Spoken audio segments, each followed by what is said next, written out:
মন্দিরা আর সোমনাথ থানায় যাচ্ছে না কেন? ঠিক করে ভাবো তো। এরা থানায় যাচ্ছে না কেন? আজকে আবার দালাল একটা কল রেকর্ড শোনালো, ভিডিও। এরপর কি মন্দিরার ভিডিও আসবে? তোমরা কি বলো? এরপর মন্দিরার ভিডিও আসবে, আবার সেটা ক্ল্যারিফিকেশন দেওয়ার জন্য আবার দালালের ভিডিও আসবে।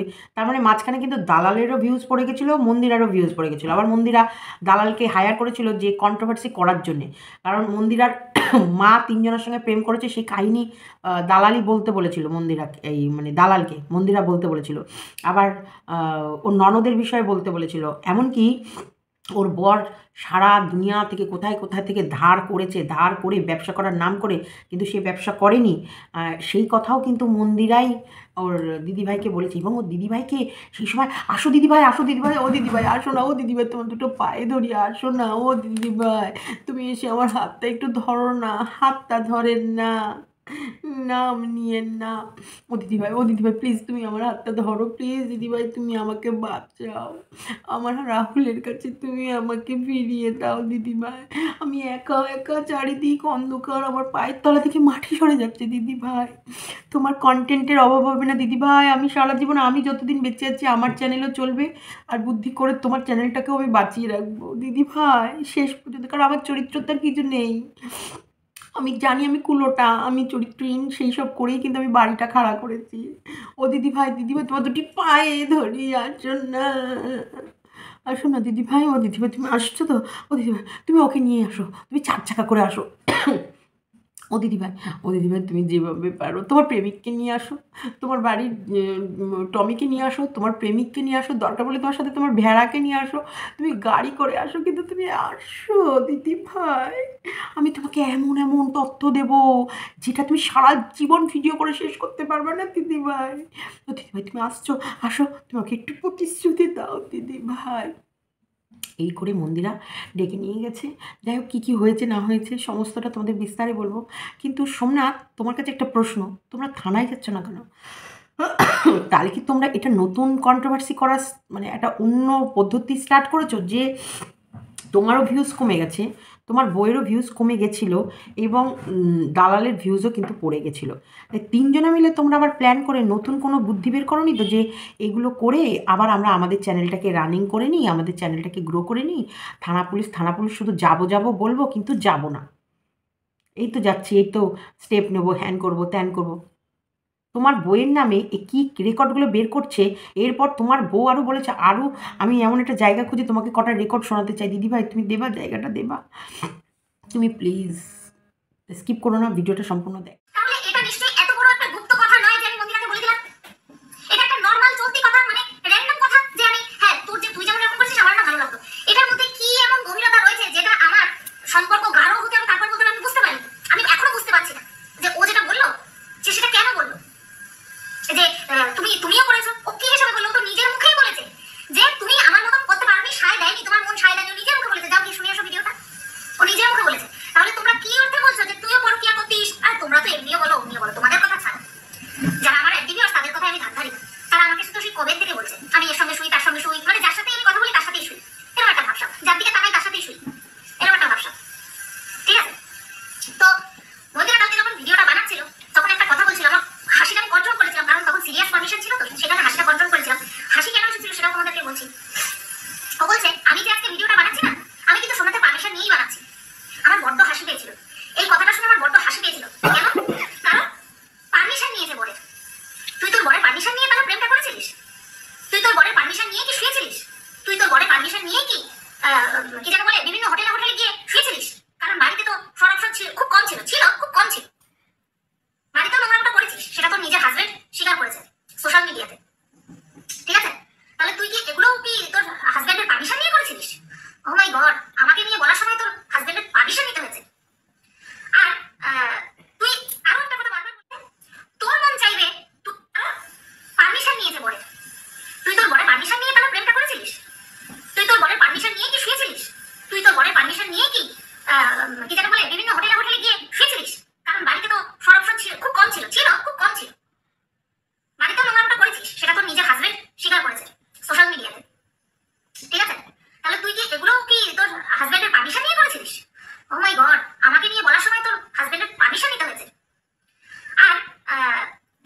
মারছো, ভিউজ চাই তো, তাই না? ভিউজ তো তোরও চাই, সেই কারণেই তো তুই তোর মাকে ল্যাংটো করেছিস। এবার তোকে বলি, তুই যে কথাগুলো আমাকে দিয়ে বলিয়েছিলিস তোর বরের নামে, তোর মায়ের নামে, তোর ননদের নামে, সবার নামে, যার যার নামে পেরেছিস তার নামে যে বলিয়েছিলি আমাকে দিয়ে, সেগুলো কি কোথাও ভিডিওতে দেখা গেছিল? কোথাও দেখা গেছিল তোর মা তিনজনের সঙ্গে শুয়ে যায়? কোথাও দেখা গেছিল তোর হাজবেন্ড কার কার থেকে ধার নিয়ে তারপরে বিজনেস শুরু করেও করেনি, কতখানি করে দেখা গেছিল কি ভিডিওতে? তোর মন চাইবে তুই আমাকে দিয়ে ভিডিওতে দেখা যেগুলো যাচ্ছে না সেগুলো আমাকে দিয়ে বলিয়ে নিবি, আবার তোর যখন মন চাইবে তুই বলবি যে তুমি এগুলো বলছো, এগুলো কি ভিডিওতে দেখা যাচ্ছে? কত টাকা দিয়ে কিনেছিলিস রে আমাকে? কত টাকা দিয়ে কিনেছিলিস? হিসাবটা দিস তো। তোর কাছ থেকে উল্টা আমি 100 টাকা পাই, পাঠিয়ে দিস, পেটিএম করে দিস, তোর কাছ থেকে আমি 100 টাকা পাই সেটা দিয়ে দিস, বুঝতে পারলি? আর তুই যে আমাকে খাইয়েছিস সেটার টাকার হিসাব দিস, আমি তোকে পাঠিয়ে দেবো। সবই যখন শোধবাদ করছিস তখন এটাই বা কেন বাকি থাকে? তোর সাহস মন্দ না মন্দিরা, তোর সাহস মন্দ না। তুই একাধারে যেগুলো ভিডিওতে কোনোদিনও দেখা যায়নি, তোর জন্মদাত্রী মাকে তুই বিক্রি করেছিস, সেগুলো আমাকে দিয়ে বলিয়েছিস, আবার এখন বড় বড় বাতিল মারতে বসেছিস, তোর তো জিভটা টেনে ছিঁড়ে দিতে হয়। এই ধরনের দোগলাপনা দেখানোর জন্য তোর তো জিভটা টেনে ছিঁড়ে দিতে হয়। এখন বলছিস এগুলো কি তুমি ভিডিওতে দেখেছো? হিসাবটা দিস যে তোমাকে আমি এত টাকা দিয়ে কিনে রেখেছিলাম, সে কারণে আমি যা বলবো তুমি তাই করবে। কি ভাবিস তুই নিজেকে? তুই কেচ্ছা রটিয়েছিস, তোকে নিয়ে ভিডিও হয়েছে, তোকে নিয়ে ভিডিও হবে। জোর করে তোকে কেউ নোংরা সাব্যস্ত করেনি, তুই নিজে নোংরা, তারপরে তোকে নোংরা সাব্যস্ত করা হয়েছে। সাব্যস্ত করতে হয়নি, এমনি এমনি। এইবার বন্ধুরা আমাকে অনেকেই বলেছে তুমি কন্টেন্টের জন্য ম্যান্ডির কাছে নাচতে নাচতে চলে গেছিলে, তোমাকে ডাকবে আর তুমি যাবে, এরকম অনেক কথা তোমরা আমাকে বলেছো, আমি শুনেছি, আমি মাথা পেতে মেনে নিয়েছি। আমি একটাই কথা বলেছিলাম, এমন পরিস্থিতি ক্রিয়েট হয়েছিল আমাকে যেতে হয়েছিল। কন্টেন্ট হইলো সবার আছে, সবার আছে, দোষের ভাগী শুধু আমি হই। ব্যান্ডি পর্যন্ত বলছে যে ভিউজ চাই তো, তোর কোন চুল চাই, তোর কোন চুল চাই, তুই কোন চুলের জন্য তুই তোর শাশুড়ির বিড়ি খাওয়া বিক্রি করলি রে? কোন বৌমা তার শাশুড়ির বিড়ি খাওয়া বিক্রি করতে পারে? কোন বৌমা? তোর মতন বৌমা পারে, তোর মতন বৌমা পারে আরেকটা পরপুরুষের সঙ্গে শুয়ে লটর ঘটর করে সারা বিশ্বকে জানিয়ে তার শ্বশুরের সামনে মাথা উঁচু করে দাঁড়াতে, তোর মতন মেয়ে পারে, বুঝতে পারলি? তো তোমাদেরকে আজকে শোনাই সেই সময়কার সিচুয়েশন যখন কিনা আমার ম্যান্ডির কাছে যেতে আমি বাধ্য হয়েছিলাম। তার আগে তোমাদেরকে ছোট্ট করে একটা কথা বলে নিই, যেটা কিনা আমি বারবার বলেছি, যে আমি ম্যান্ডিকে নিয়ে নেগেটিভ ভিডিও করতাম। শিজনের সময় তো প্রচুর নেগেটিভ ভিডিও করেছি। তখন তখন আমি ভেবেছিলাম যে ওরা নাটক করছে। বিষয়টা যখন ডিভোর্স পর্যন্ত চলে যায় তখন আমি একটা ঝটকা খাই, কারণ একটা সংসার ভাঙার কষ্ট আমি যেন মনে মনে ফিল করছিলাম যে সত্যি ওদের কত কষ্ট হচ্ছে, আমি কেন এরকমটা বলতে গেলাম নাটক করছে নাটক করছে। সেই কারণে আমি হন্যে হয়ে ম্যান্ডির নাম্বার খুঁজছিলাম, পেয়েও গেছিলাম, আর যোগাযোগ করেছিলাম, একটা মেসেজ করেছিলাম, তারপরে ভয়েস মেসেজ পাঠায়, তারপরে আমাদের মধ্যে ফোনালাপ হয়। তো পরের দিন আমার সাথে ওর যে কথাবার্তা হয়, যেই সময় ও আমাকে যেতে বলে, সেই সময় কথাগুলো তোমরা একটুখানি শুনে নাও, কারণ সেই সময় আমার ফোনে যে ফোনটা আমি ব্যবহার করতাম সেটা অটো কল রেকর্ড হতো। তুই না বলেছিলিস তোর ফোনে অটো কল রেকর্ড হয়, তুই একটুখানি শুনিয়ে দিস। আমার ফোনে অটো কল রেকর্ড হয়, হতো, এই ফোনে হয় না, পুরোনো ফোনটাতে হয়। তো তোকে আমি শোনাচ্ছি যে তুই আমাকে কিভাবে ডেকেছিলিস, আর তার সাথে সাথে দর্শকরাও শুনুক যে আমি কতটা লোভের বশবর্তী হই, অনলি লোভের বশবর্তী হই আমি তোর সাথে দেখা করতে গেছিলাম। আমাকে মাঝে মধ্যে ব্রেক নিতে হবে, কারণ খুঁজতে হবে রেকর্ডিং গুলো, ঠিক আছে? কারণ বহু পুরনো। আরো একটা কথা বলে, কথাগুলো আমি ভাবিনি যে জীবনে তোমাদের সামনে আনতে হবে, কিন্তু মন্দিরা নিজেই চেয়েছিল যে আমি ওকে নিয়ে কন্টেন্ট বানাই। সেই কন্টেন্ট বানানোর জন্য ও যে এরকম ভাবে রিয়াক্ট করবে এবং আমাকে ফাঁসানোর চেষ্টা করবে এবং নিজের কাদাগুলো আমার গায়ে ছিটিয়ে দিয়ে নিজে সতী সাজবে, আমি বুঝতে পারিনি। আজকে আমি এই বিষয়টাকে ক্লোজ করতে চাই, এই চ্যাপ্টারটাকে ক্লোজ করতে চাই। তবে হ্যাঁ, যদি ও নতুন করে কোনো কিছু শুরু করে তাহলে আমি আবার আসবো, নতুবা ও তো ব্লগার হিসেবে আছে আর আমি সমালোচক হিসেবে আছি।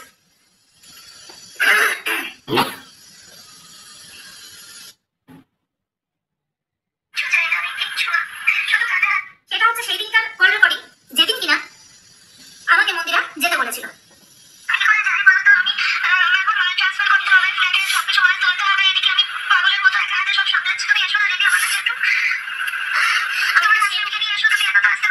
আমি শেরুকে যদি কোথাও রাখতে পারতাম আমি একাই চলে যেতাম, আমার কাউকে লাগতো না।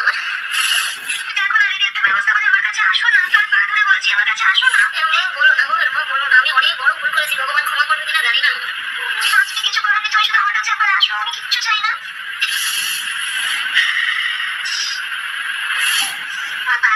আমার কাছে তুমি আসো, আমার পাশে একটু থাকো, আর কাঁধে একটা হাত দিয়ে শুধু বলো মন্দিরে আছি, ব্যাস, আমি আর কিচ্ছু চাই না, আমি কিচ্ছু চাই না, আমি কিচ্ছু না, শুধু কাঁধে হাত দিয়ে বলো আছি। আমি সত্যি বলছি, আমি ভগবানের দিব্যিতে বলছি আমি আছি আজকের থেকে, আমি যত তা পারবো।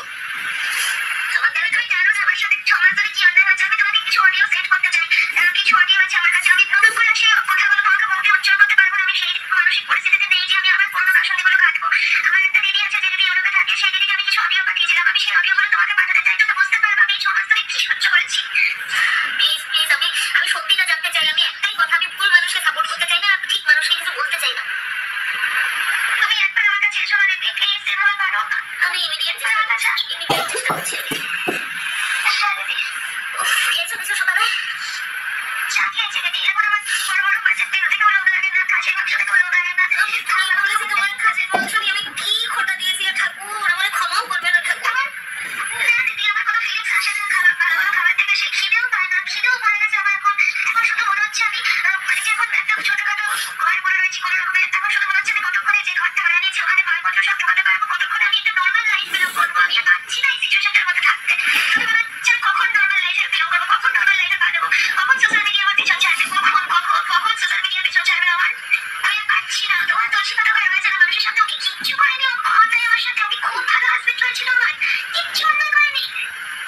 ইস, আমি যদি তোমাকে তুমি বলো দিদি, তুমি বলো দিদি, একটা মেয়ের মন এমনি এমনি বাইরে চলে যায়? একটা 12 বছরের সংসার, একটা সংসারী বউ যে সংসারের কাজ করতে ভালোবাসে, সংসার নিয়ে বাঁচতে ভালোবাসে, সংসার তাকে চায়, হঠাৎ করে এমনি এমনি বিয়ে করানো তার মন চলে গেল বাইরে। তার স্বামীকে তার মানে সেখানে কোনো হাত নেই, তার স্বামী পারফেক্ট।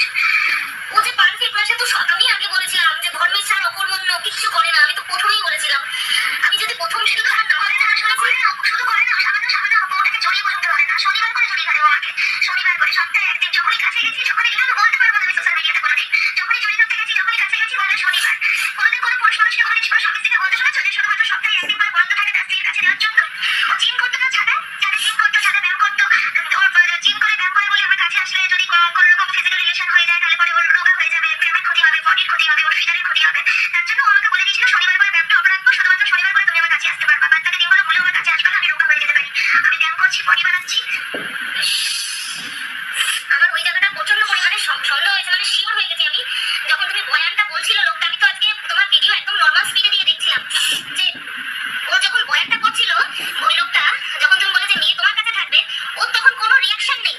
যেই তুমি বললে, যেই উনি বললো যে ভবিষ্যতে ও তোমার বিরুদ্ধে মামলা করতে পারবে না, আর তখনই বলছে যে এটা তো ওর ক্ষেত্রেও বর্তায়, তখন লোকটা বললো যে দাঁড়ান আমাকে কমপ্লিট করতে দিন, তখন বললো যে হ্যাঁ এই ক্ষেত্রে এটা ওর ক্ষেত্রেও প্রযোজ্য, যে মন্দিরেও কোনোদিনও সোমনাথের বিরুদ্ধে পুলিশি মামলা করতে পারবে না। তো মানে এই জিনিসটা ওকে বদার করছিল, ওর মেয়ে যেখানে যাক যেমন থাকুক ওর বদার করছে না সেটা। এ কি আশ্চর্য বাবা, হচ্ছে না তখন স্বাভাবিক জিনিস দিদি। 5 বছর হলো মেয়ের বয়স, 5 বছরে তুমি আমাকে একখানা জিনিস দেখাও যেটা ও মেয়ের প্রতি দায়িত্ব কর্তব্য পালন করেছে, একখানা, জাস্ট একখানা বলো কেন মন্দিরা সোমনাথ তো মেয়ের জন্য এটা করেছে, তুমি আমাকে একখানা দেখাও। পারবো না দেখাতে। 5 বছর ধরে ও মেয়ের প্রতি কোনো দায়িত্ব কর্তব্য পালন করেনি, কিচ্ছু করেনি মেয়ের প্রতিও। আমার প্রতি 12 বছর ধরে করেনি, মেয়ের প্রতি করেনি, কোনোদিন করেনি। কোনোদিনও বলতে পারবে না আমি তো স্বামী হিসেবে তোমার এই কর্তব্যটা পালন করেছি, দায়িত্বটা পালন করেছি, কিচ্ছু বলতে পারবে না, কিচ্ছু না। আজকে লজ্জা করছে না বাড়িটাতে থাকতে দিদি, লজ্জা করছে না? আজকে আমি যাই করে থাকি, আমি নষ্টা হই, আমি কুলেটা হই, আমি চৈত্রহীন হই, যাই করি, তোর লজ্জা করছে না বাড়িটাতে থাকতে? হ্যাঁ, বাড়িটা করার সময় 5টা টাকা আমাকে কেউ দিসনি, না তুই দিয়েছিস না তোর বাড়ির লোক দিয়েছে, কেউ 5টা টাকা দিস। বাড়ির লোক কিছু বলছে না? বাড়ির লোক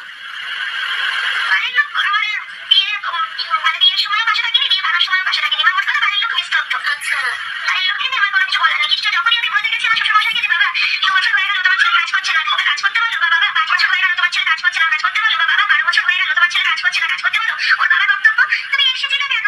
দেখেই তো এসেছিলে, আমার ছেলে বেকারি, এসেছিলে কেন?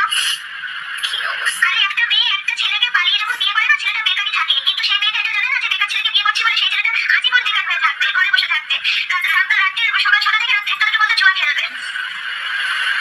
আজকে কালকে লাইভে ও মানে কন্টিনিউ কাউন্ট কত শোনাবো। এটা হচ্ছে ডে 1 এর, যেদিন ফার্স্ট মন্দিরের সাথে আমার কথা হয়, এটা হচ্ছে সেদিনের, এখনো অনেক বাকি। তাহলে বলো তো কি ভালোবাসা জন্মেছিল? ও যে ভিডিওর মাধ্যমে বললো, দুটো ভিডিওর মাধ্যমে বললো যে তোমাকে আমি কত ভালোবাসলে পরে সোনাদি ভাই বলে ডেকেছি, কত ভালোবাসলে পরে তুই তোকারি করেছি, কত ভালোবেসেছিল। একটা ফোন কলে ওর পুরো সব খুলে রেখে দিল। কোন ভালোবাসা জন্মেছিল ওর সাথে আমার সাথে? ও জায়গা খুঁজছিল, সেই ভালোবাসা জন্মেছিল। হ্যাঁ, তাহলে welcome back to my channel দেশসীমাতে সবাইকে স্বাগতম। দেখো, মন্দিরা তো 100% দোষী, এখানটায় কোথাও নেই, কোথাও আমরা না। কিন্তু দালাল, এই যে দালাল যে দালালি করেছে, ও যে দালাল, আর ও যে এরকম দালালি করেছে, দেখো ওর প্রমাণ। না ভগবান, হে ঈশ্বর, তোমার কোথায় কোথায় আমি প্রণাম করবো ঠাকুর। হে ঈশ্বর, তুমি এত জাগ্রত, হ্যাঁ এত জাগ্রত ঠাকুর, দেখো দালাল যে তার দালালি করেছে তার প্রমাণও দালাল দিয়ে দিল। ইয়েস, এটাই তো আমরা চেয়েছিলাম। দেখো অটো কল রেকর্ড, প্রথমে আমি বলে দিই, ও একটা ভিডিও বলেছিল আমার কল কোথাও রেকর্ড হয়নি, তুই ভয়েস পাঠিয়েছিলি সেইগুলোই। আরে এই পাগলি, তুই যে ভয়েস করে করে পাঠিয়েছিলি, তোর মনে নেই? তুই ভয়েস, ও যে যেমন ও বলেছিল যে আমি তোমাকে কিছু এমন ভয়েস দিতে চাই যেগুলো তুমি শুনলে তুমি, যেগুলো আমি মুখে এখন বলতে চাই না। মন্দিরা দেখ, তোমার এখন কেমন খালখাল করে সব বলবা না, এখন দেখো সব বেরোবে। যাই হোক, ও বলতে চায় না। মোটামুটি মন্দিরা সংসার তোর গেল, আজ তোর সংসারে ওম স্বাহা, মানে একদম পুরো ধুনো দিয়ে সে তেলের মধ্যে, পুরো ফুটন্ত তেলের মধ্যে একবারে জল দিয়ে দিয়েছে। আজকে সংসার ওর একদম খালাস। এই তখনও বলেছিল যে আমার কাছে তুই ভয়েস করে করে পাঠিয়েছিলি সেইগুলো আছে, অটো কল রেকর্ড আমার ফোনে নেই। দেখো আজকে বলছে আমার একটা পুরনো ফোনে, সেখানে আমার অটো কল রেকর্ড ছিল, যেখান থেকে বেরিয়েছে। মিথ্যে, মানে ওরা যার সঙ্গে যা কথোপকথন করে সেগুলো রেকর্ডিং হয়। মাই গড, ও মাই গড। তা এখানটায় মন্দিরা প্রথমেই এমন অবস্থা, সেই সময় ও কাঙাল। হ্যাঁ, ও পুরোপুরি কাঙাল, কারণ ওর প্রায় মাটির তলা থেকে সব কিছু সরে গেছে। কারণ রিয়াঙ্কার বর বিশু, ওর নাম কি জানো? হ্যাঁ, ও তারপরে হচ্ছে মোটামুটি ও যার যার কাছে হেল্পের কথা ভেবেছিল যে এরা হয়তো আমাকে হেল্প করবে বা এরকম পরিস্থিতিতে আমার পাশে থাকবে, তা ওর পাশে কেউ থাকেনি, কেউ না। মোটামুটি ওর হাত সবাই ছেড়ে দিয়েছিল। সেই সময় ও কিন্তু একদমই একটা কাঙালের মতন ঘুরে বেড়াচ্ছিল। ও যাকে পারবে তাকেই ধরবে, ধরে তাকেই দিয়েই ও সব কিছু করবে। মোটামুটি ও ভালো আর ওর স্বামী খারাপ। ওর স্বামী ওর উপরে অত্যাচার করেছে, ও নিপীড়িত, ও বেকার বর ছেলেকে বিয়ে করেছে, ও বেকার স্বামী কিচ্ছু করে না। বাবা 5 বছর হয়ে গেল, বাবা 3 বছর হয়ে গেল, বাবা 10 বছর হয়ে গেল, বাবা 12 বছর হয়ে গেল, তোমার ছেলে কিছু করছে না, কিন্তু ও করছে। বাড়িতে একটা টাকাও দেয়নি, ও লজ্জা করছে না ওই বাড়িতে থাকতে। হ্যাঁ রে মন্দিরা, তোর এম আর এস ফ্যামিলিটার মানেটা কী রে? তুই কি শুধু তোকে দেখিয়ে ইনকাম করেছিলি? তুই তোর বাড়িটা, শ্বশুরবাড়িটা, তুই কীভাবে আছিস? তোর স্বামী বেকার, তোর স্বামীর কর্মক্ষমতা নেই, মানে কর্ম নেই। তারপরে তোর স্বামীর যে কাজই পায় সেটাই, তোর স্বামীর কপাল এত খারাপ সেই কাজই চলে যায়। তোর ছোটো বাচ্চা নিয়ে সংসার চালাতে কষ্ট হয়, তুই তো এইগুলোই বিক্রি করছিস। দৈনন্দিন জীবনে শুধু কি তুই তোরটা দেখ, ভালো করে ভেবে দেখ। আজকে ফ্যামিলির লোকের যদি সাপোর্ট না থাকে, তুই কিন্তু সব কিছু ক্যামেরা করতে পারবি না। তোকে তাহলে শুধু তোকেই দেখিয়ে ভিডিও রোজগার করতে হবে। তবে এই যে আমরা যে কাজটা করি না, এটাই আমাদের রোজগার। এই রোজগারটার ভেতরে কারোর হাত নেই, কারণ আমি কিন্তু সবাইকে দেখিয়ে রোজগার করছি না। আমি আমার বক্তব্য ভিডিওর মাধ্যমে সকলের সামনে তুলে ধরছি, তার মানে এই রোজগারটা সম্পূর্ণ আমার রোজগার। আর ওখানটায় হচ্ছে যে যখন ডেলি ব্লগ কথার অর্থ হয় ঘুম থেকে উঠে থেকে ঘুমাতে যাওয়া পর্যন্ত ডেলি যা যা কাজ হচ্ছে, যতক্ষণ পর্যন্ত সে পারে শেয়ার করে। সে তার ভেতরে কিন্তু তার বাড়ি থাকে, তার ঘর থাকে, সে ভাড়া বাড়ি থাকলে ভাড়া বাড়ি থাকে, নিজের বাড়ি থাকলে নিজের বাড়ি, সেখানে যদি স্বামী থাকে, শ্বশুর শাশুড়ি থাকে, গাছপালা থাকে, পশু পাখি থাকে, বাচ্চা থাকে, প্রত্যেকটা মানে তিল প্রত্যেকটা জিনিস ইঞ্চি বাই ইঞ্চি দেখিয়ে তোরা রোজগার করিস। তাহলে ওখানকার রোজগারটা নিশ্চয়ই তোরা একার নয়, সবারই, তাই না? হ্যাঁ, বুদ্ধিটা তোমার, পরিচালনা তুমি করছো, তোমার ফ্রন্টে তুমি আছো, তুমি নায়িকার রোল নিতে পারো, কিন্তু সম্পূর্ণটাই তোমার হয়ে যেতে পারে না। ডেলি ব্লগ মানে সেখানটা কিন্তু কন্ট্রিবিউট সবাই করছে, সবাই সবাইকে দেখাচ্ছে, কথা বলছে, আসছে। সোমনাথ তো যথেষ্ট ওর ব্লগিংয়ে হাত মিলাতো।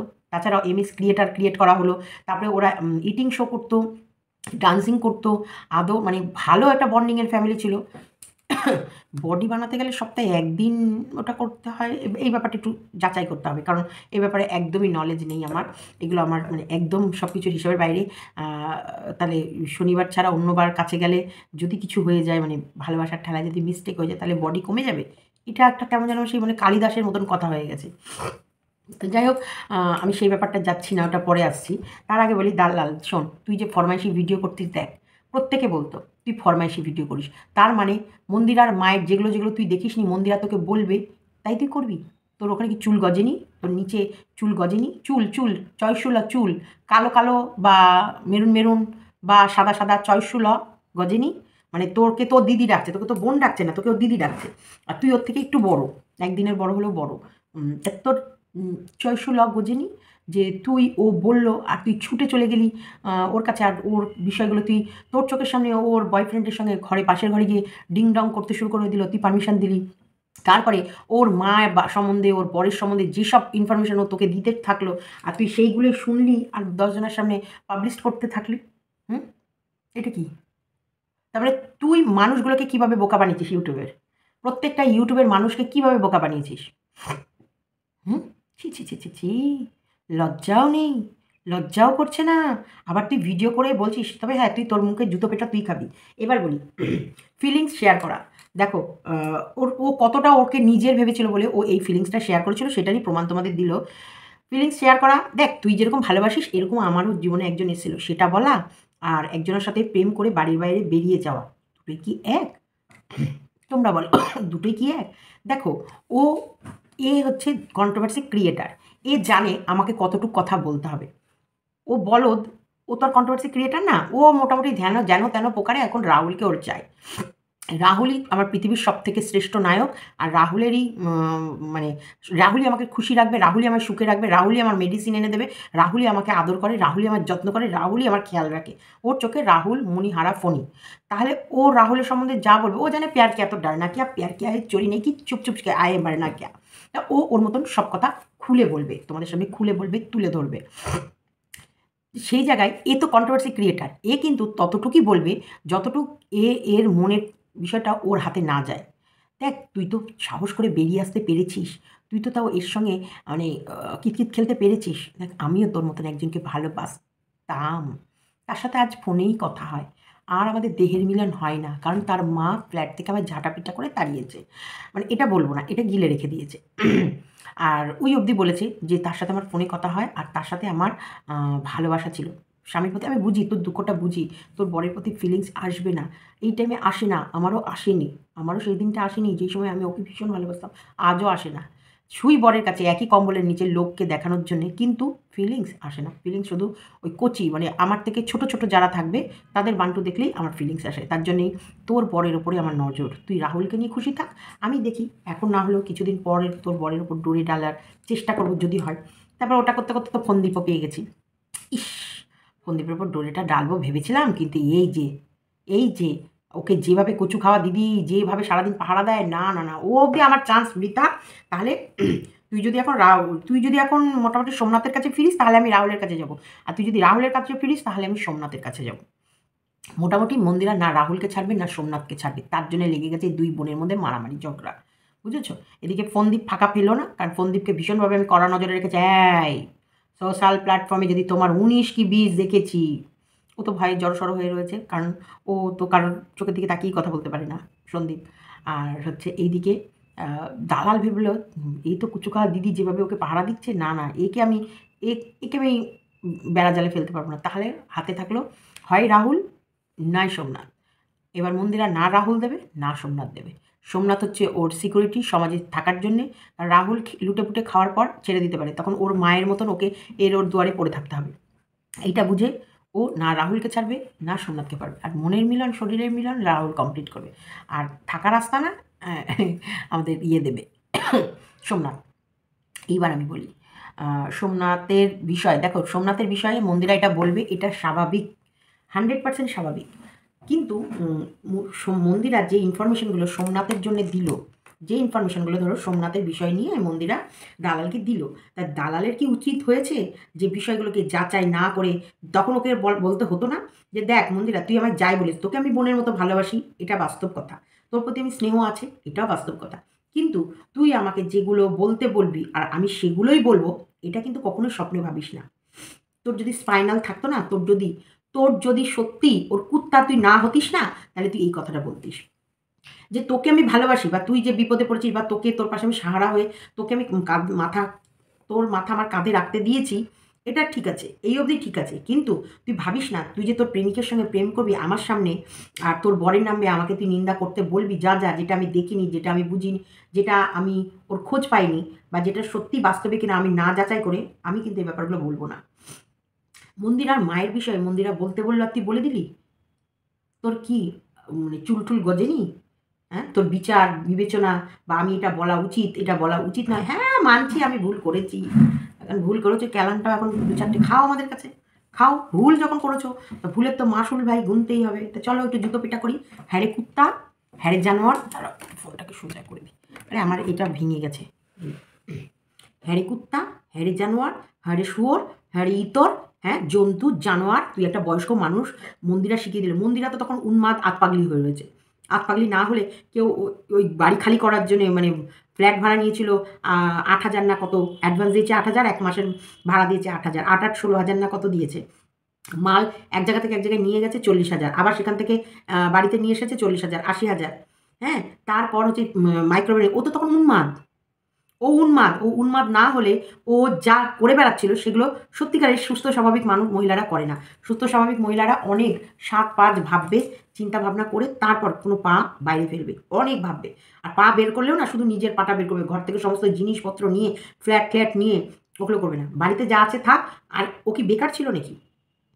ওর না আমি ফ্ল্যাটে এসে গেছি যখন, আমি এখানে একটা করে প্রতি মাসে একটা করে জিনিস আমি বানিয়ে নেবো, কিনে নেবো, দরকার নেই। ও যেভাবে 40,000 টাকা দিয়ে যে ফার্নিচার এক জায়গা থেকে এক জায়গায় নিয়ে গেছে, সেই জায়গায় ও আরামসে একটা খাট একটা মোটামুটি আলমারি বা টিভি নিয়ে থাকতে পারতো। মেয়েকে রাখতো ওর বরের কাছে এসি টেসির হাওয়া খাওয়ার জন্য, বা ঠাকুমার কাছে রেখে দিত। সেই সময় মন্দিরা উন্মাদ। দেখো, আমি মন্দিরার হয়ে পক্ষপাতি করছি না। তোমরা বলবে সীমাদি এগুলো তো ঠিক নয়। মন্দিরা যেভাবে ওকে পায়ে ধরছিল, শোনো, ও কুত্তা হয়ে গেছিলো মন্দিরায় অ্যাকচুয়ালি, নালে এর হাতে পায়ে ধরে যেভাবে ডাকছিল, তাহলে ভাবো ওর যে মানে কোথায়, ওর অস্তিত্ব কোথায়, ওর লেভেল কোথায়। আর ভিউজ লাগবে না, তোর ভিউজ লাগবে না। মানে এরা দুই বোনই লোভী, আর দুই বোনই ভিউজের কাঙাল। একদম ভিউজ লাগবে না কথাটা, এটা আমাকেও বলেছিল, ভিউজ লাগবে না, চাই না ভিউজ, কামাও। আমাকে ভিউজ কামাতে বলে নে, আমার পেপার নিয়ে ওই ভিউজ কামিয়ে যাচ্ছে, আর আমাকে বলেছে চুপ করে থাকো। তো যাই হোক, সেই বিষয়টা বলছি, তাহলে কতটা খারাপ, কতটা খতরনাক। হ্যাঁ, আর তুই বিচার করতে বসে তুই সন্দীপের মাকে দেখেছিস? সন্দীপের মাকে দেখেছিস পরকিয়া করতে? সন্দীপের মাকে দেখেছিস তুই যে দে ঝুলিয়ে, দেব জ্বালিয়ে, দেব লটকে, দে ঝটকে দেখেছিস? চোখে দেখেছিস? না, চোখের মধ্যে আবার আঙুল ঢুকে না তোমার গুলটি মারবো।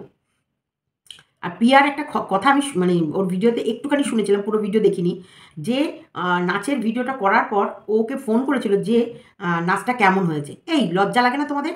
লজ্জা লাগে না? একটা ভিডিও করেছো, নাচের ভিডিও, তোমার ভিডিওটা পাবলিক, ওর নাচের ভিডিওটা বরং আমি শেয়ার করেছিলাম। আমার এখন অবধি কমিউনিটিতে পাবা পিয়ার নাচের ভিডিওটা। এদেরকে না এই কারণেই ভালোবাসতে ইচ্ছা করে না, এরা নিজের ওপর কনফিডেন্সই নেই, এদের নিজের ওপরে কনফিডেন্সই নেই। এই জন্য বলে সত্যি বিদ্যার একটু প্রয়োজন আছে। হ্যাঁ, ও তো ছবি দিয়েছিল কাক ময়ূর সাজার চেষ্টা করছে, লজ্জা করে না? তারপর আবার ফোন করে জিজ্ঞেস করেছিলাম যে কেমন হয়েছে ভিডিওটা। ঠিক। তো যাই হোক, তোমাদেরকে যেটা বলছি, মানে দালাল নিজের অস্তিত্ব কেমন নিজেই প্রমাণ করে দিচ্ছে। হ্যাঁ, দালাল পারমিশন নিয়ে, মন্দিরা পারমিশন নিয়ে কি ওর বরের সাথে, মানে বরের কাছে পারমিশন নিয়ে কি হোটেলে গেছিল না গেছিল, প্রেম করেছিল? আরে এই মাগি, মায়াকার গয় দীর্ঘি, আমাকে আমার এক বোন লিখেছে, শ্রীমতী মায়াকার গয় দীর্ঘিটা তোমার দারুণ হয়েছে বানান করে বলাটা। মায়াকার গয় দীর্ঘি তোকে বলছি, যখন প্রেম করে তখন না সোমনাথের সঙ্গে প্রেম করার সময় না ওর মায়ের পারমিশন নিয়েছিল, না ওর বাবার পারমিশন নিয়েছিল, তার জন্য পালিয়ে গিয়েছিল, বুঝেছিলি? যখন পালিয়ে গেছিলো নিশ্চয়ই বাড়িতে বলে কই পালায়নি। আবার যখন রাহুলের সঙ্গে প্রেম মারিয়েছিল তখনও ও কারোর পারমিশন নেয়নি। ওর যখন প্রেম করে তখন পারমিশন নেয় না, যখন ধরা পড়ে তারপর থেকে পারমিশন নিতে হয়। তুই তো পারমিশন নিয়েই লাগাতে যাস তোর বরের কাছে, আর তোর বর বলে হ্যাঁ যাও লাগিয়ে আসো, আগে তোমার ওটা চেনাটাকে ঠান্ডা করে আসো। কি ছোটো তো, তোমার থেকে ছোটো তো, নাহলে তো শান্তি পাবা না। ক বছরের ছোটো? 7-8 বছর, 10 বছর? ঠিক আছে যাও, ও আচ্ছা করে তোমাকে গুতিয়ে দিতে পারবে। নতুন কচি তো, কচিতে সে একদম আচ্ছা করে তোমায় গুঁতোগুতি করে দেবে, যাও গুঁতো খেয়ে আসো। সবাই কি তোর বরের মতো নাকি? হ্যাঁ। আর দেখো, সোমনাথ আর মন্দিরার নিশ্চয়ই ভেতরে কোনো প্রবলেম চলছিল। 12 বছর সংসার করার পর একটা মেয়ে কেন আরেকটা ছেলের প্রতি আকৃষ্ট হয়? দেখো, এই বিষয়গুলো আমিও বলছি। সংসারে তো কোনো না কোনো দিক থেকে খামতি থাকে, হতে পারে, হয়, বা এগুলো নিয়ে ভুল ত্রুটি হয়। কিন্তু আমি একটা জিনিস বারবার বলি, এই যে নিজেদের জন্যে তোমরা যেভাবে এই নিজেদের ফ্যামিলির লোকগুলোর বদনাম করার জন্য অন্য মানুষের হাতে তোমাদের বাড়ির সমস্ত কিছুটা তুলে দাও, এটা আমার মনে হয় না কোনো ভালো কাজ। হুম। মানে দেখো, আজকে প্রত্যেকের মনে কিন্তু একটা মানে জিজ্ঞাসা চিহ্ন থাকবেই, ওই রেকর্ডগুলো কি আছে, যে রেকর্ডগুলো মন্দিরা বলছিল আমি তোমাকে অনেকগুলো রেকর্ড সেন্ড করতে চাই, যেখানটায় তুমি শুনলে বুঝবে আমার ওপরে 4-5 মাসটা ধরে কি হচ্ছে। এই মন্দিরা, তোর বর যদি জানতে পারে তখন 4-5 মাস ধরে কি তোকে চুমু খাবে? সন্দীপ কি জানার পর সন্দীপের বউকে চুমু খাবে? তোর ওই ব্যাপার জানার পর তোর বাড়িতে কি চুমু খাবে? হ্যাঁ। আর অবশ্যই 100% এখন তো পুরো ক্লিয়ার যে ওর মাই মদত করেছে এই ছোকরার সঙ্গে। মাই বলেছে ঘর বাঁচিয়ে প্রেম করো। তাহলে মা যেখানে সাহারা হচ্ছে, মা যেখানে সুযোগ করে দিচ্ছে, মা ওপরে রান্না করছে আর নিচে মাকে হুলের সাথে মেয়েকে পাঠিয়ে দিচ্ছে, যা এই সুযোগ সোমনাথ ঢোকার আগে যতটা পারিস সেরে নে। মা সুযোগ করে দিচ্ছে, মা জায়গা করে দিচ্ছে, মা মানে এদের চাট বানিয়ে দিচ্ছে, তাহলে সেই মাকে কি বলবে? আবার সেই মাই সতী সাধের জন্য 10 জনের সামনে এমন করে বলছে যে হ্যাঁ আমার জামাই ভালো, আমার মেয়েই খারাপ। ওই মা হচ্ছে একটা টিবেন্ডাস বদ, মানে নিজের সময়ের সুযোগে সুযোগে রং পাল্টায়, সুযোগে সুযোগে। তবে হ্যাঁ, এখন সত্যি বলছি মন্দিরা, তোর রক্তটা সত্যিই খারাপ। তোর বাবা মা যদি ঠিক করে তোকে পারভারিশ করতো, আজকের দিনে তোর এরকম হতো না। আর সোমনাথকে সত্যি, সোমনাথ তোর কপালটা পোড়া রে ভাই, কিচ্ছু করার নেই। ছি ছি ছি, কী কী বলে রেখেছে, এখনও যে কী কী শুনবি তুই, কত কথা। তোরা যদি আইনি ব্যবস্থা না নিস, তোদের জীবনে তোরা আরও ধসবি। আগে পরে তোদের ইউটিউব চ্যানেল থাকে কিনা দেখ। চলো, টাটা, বাই বাই।